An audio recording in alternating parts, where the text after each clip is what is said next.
Hello. Hello, how you doing? Good. How are you? Not bad, not bad. What time is it in Australia? Just hit 8 a.m. Oh, brutal. Oh my God.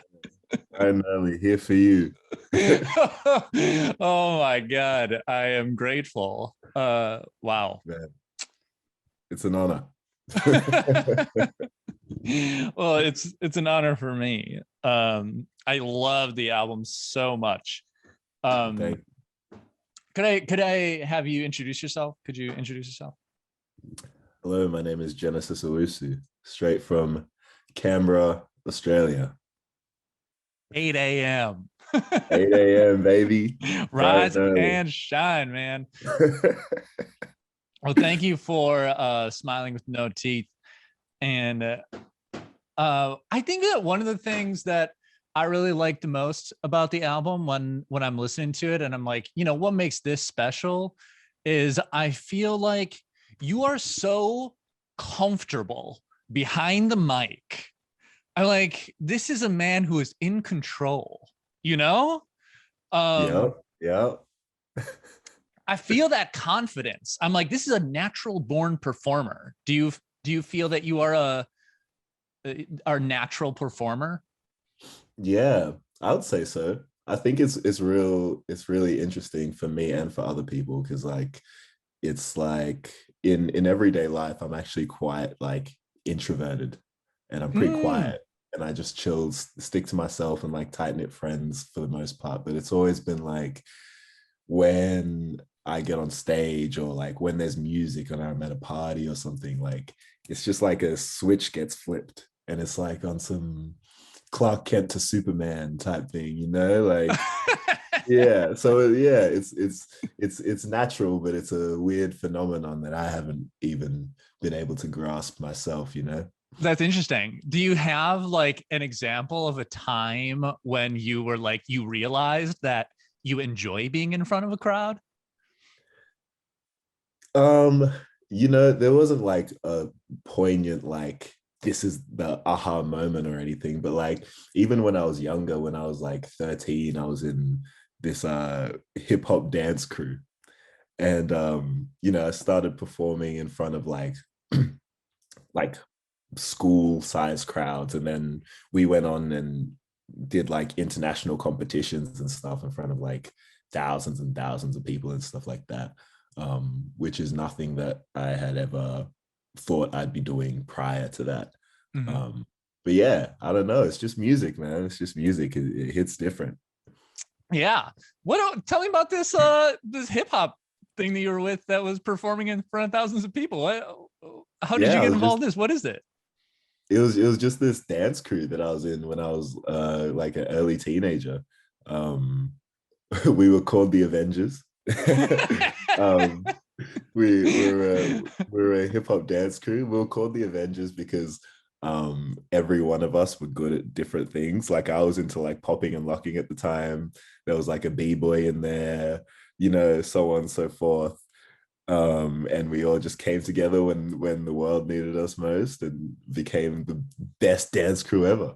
Wow. um but yeah, so we were all like 14, 15 at the time, and we just started performing here and there, and just like I said, like high school crowds, and we joined some competitions and got to like international stages and stuff like that. But yeah, it's a little lost arc in my Well, life that I don't get to bring up very much, a so little popping and a little locking. yeah.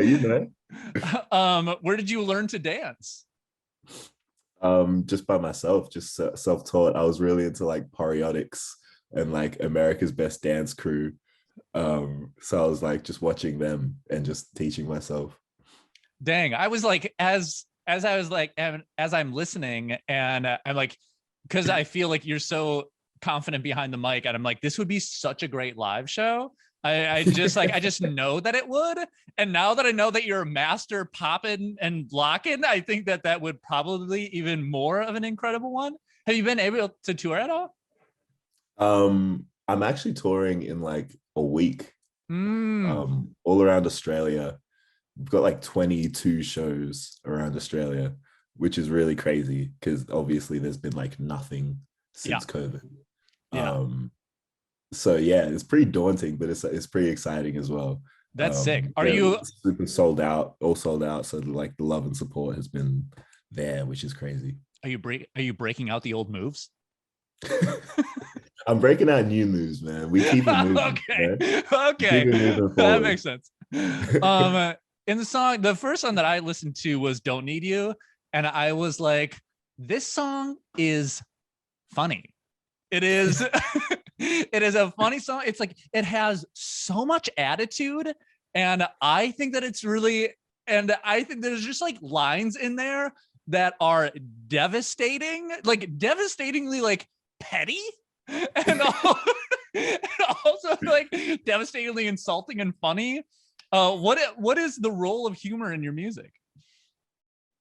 I mean, I just take humor, or I just take music as I take just living as a human being. Like I try and include all facets of my personality and my life in my music. So it's not, just like some two-dimensional character or anything like that. It's not always going to be about this. It's not always going to be like in this mood.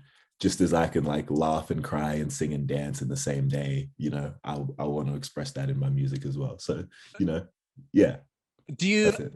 I feel like there are lines that are particularly petty in it. Definitely, yeah. Is that an aspect that you wanted to crank up a little bit?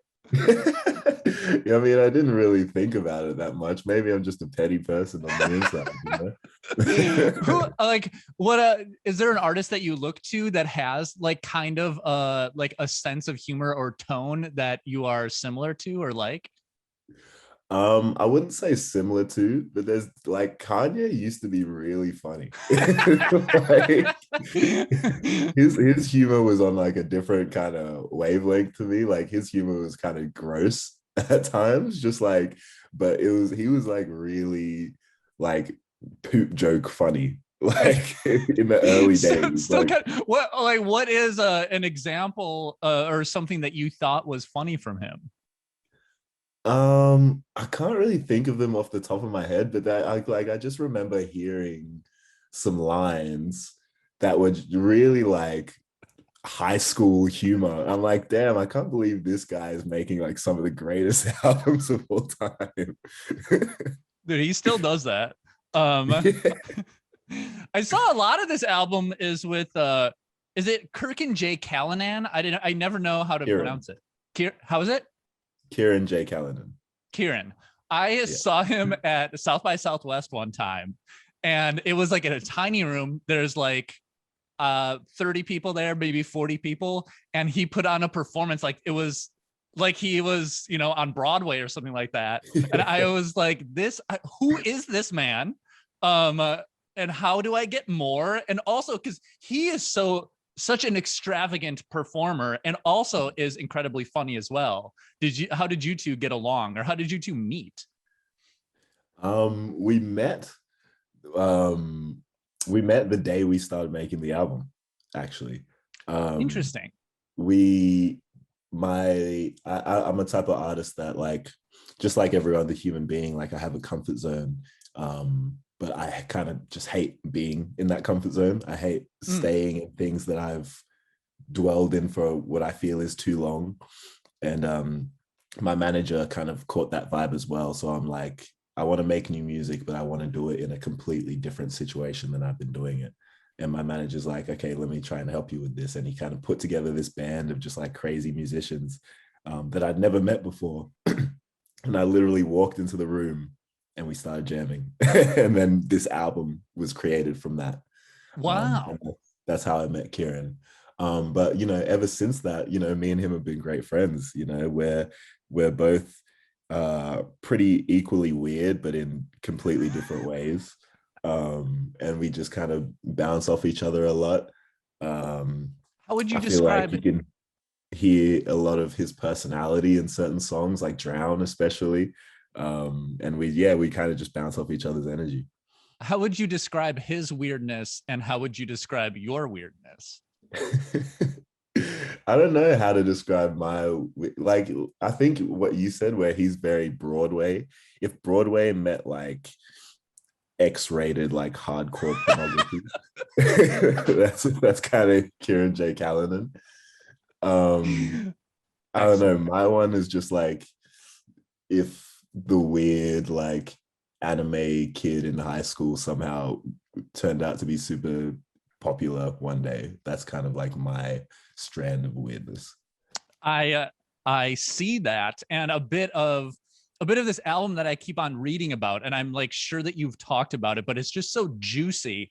Is the video game Jet Set Radio Future is a Mm, big part of this. Can you explain the influence of that game on you and maybe this album? yeah. So Jet Set Radio is this video game that I played when I was like 5 years old on the original Xbox. And it's a game set in Neo Tokyo where like freedom of expression has been outlawed and like corrupt billionaire corporations essentially like rule the government and the police force. And they outlaw freedom of expression. And you play as a rollerblading, graffitiing street dancer who is in a gang of rollerblading, graffitiing street dancers, and you battle other gangs of rollerblading, graffitiing street dancers for like turf around the city, and you like battle the government and the police by like vandalizing their property and stuff like that. And it's all like this really colorful, cell shaded art style with this super eclectic, like crazy soundtrack. And just like as a 5-year-old, all of these like different aspects and avenues were just like blasted right at me, and I was like, yo, what is this? This is like mind melting. um and I herald that as my greatest influence, just because I feel like growing up and seeing my art, there's so many things that I can look at and point back to that game without even like Yeah. consciously realizing it when I was making it. And yeah, like that, especially the eclectic nature of the soundtrack and the versatility of the soundtrack has really been one of my biggest influences from day one, which you can definitely hear in the track listing of the album. Definitely. The album sounds so different all the way through, but like I had seen you say something about To Pimp a Butterfly, where it's like it is still like there are all these things, but then like at the last song is Bye Bye, and it wraps up with Black Dog, and it's like it has this, it, even though like thematically, musically, it is a bunch of different things. What did you want it to be thematically, holding it all together? Well, holding it all together, the album really only talks about two themes, which are depression and racism. And they're all I've always liked songs like Hey Ya by Outkast or 1999 by Prince that are like they're about certain very dark things, but they're layered with honey to the point where people Yeah. think about completely different things. Like you're listening to 1999 and you're like, oh yeah, Prince wants to party like it's 1999. Cool. And then you listen to the lyrics and he's talking about like literal Armageddon and the world ending and stuff like that. So when it comes to the album, it's in the same vein where literally every song is either about depression or racism. But you can take each individual song in very different ways. And they all tie in together with this theme of the Black Dogs, which is in pretty much every song, either representing the internal Black Dog, which is depression, or the external Black Dog, which is the effects of racism. So that's the themes of the album. I love it. I think that I think it really like comes across in all of them. Especially with like it sounding so fun and going so many different places. I love reading lyrics, and I love just like reading through it, and it's like here this one ties back to this, and this goes back in, and I love that. Yeah, I I've always been like a music nerd like that. Like my first albums were like Lupe Fiasco, Food and Liquor, and like he was like the master of puzzle piece lyricism. Like you really had to sit down and pick apart what he was saying. So yeah. I was gonna ask what you listened to when you were like a kid or putting it together. What like I would love to come out of this with a song And since you talked about Lupe, I would love to dissect a Lupe song. What's one of your favorites where he kind of does that?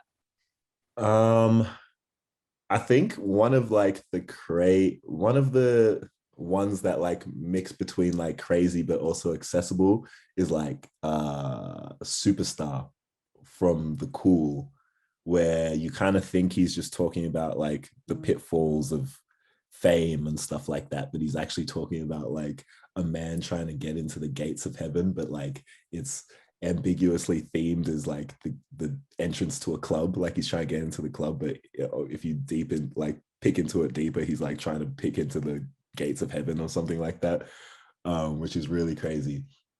But you know, I would love to think about it more and send you like some of my actual like hardcore favorites. So maybe I'll do that after. I would love that, and I will play that. And that's the whole thing. That's the interview. Oh, We got amazing. 15 minutes here, so thank you for waking up before 8 o'clock to talk to me.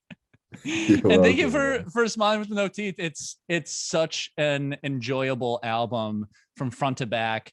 Every single song is like different and fun in its own way, and also it's like every song is great in a different way, which is just like fucking hard to do.